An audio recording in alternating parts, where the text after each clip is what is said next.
রাইস্টার পায়েলের জন্য অপেক্ষা করতে লাগলো। কিছুক্ষণ পর পায়েল সেখানে এলো। রাইস্টার তার সামনে গিয়ে বলল, পায়েল, আমি তোমাকে খুব ভালোবাসি এবং তোমার সঙ্গে বিয়ে করতে চাই। পায়েল এটি শুনে জোরে হেসে উঠল। বিয়ে?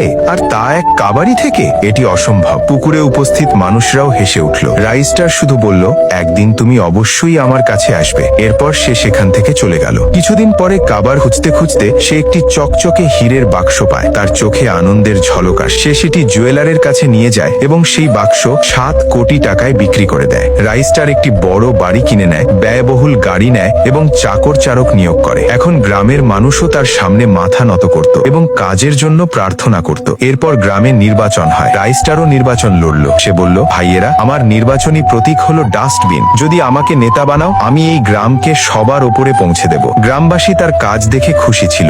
15 দিনের মধ্যে রাইস্টার গ্রামের প্রধান হয়ে যায়। এখন বড় বড় মানুষও তার সামনে মাথা নত করত। একদিন প্রধান রাইস্টার কোনো কাজের জন্য গ্রামের বাইরে গিয়েছিল। সেই রাতেই 2 চোর গ্রামে প্রবেশ করে এবং সরাসরি পায়েলের বাড়িতে গিয়ে সব ধনসম্পদ লুট। ভিডিওটা ভালো লেগে থাকলে ভিডিওতে লাইক এবং চ্যানেলটি সাবস্ক্রাইব করো।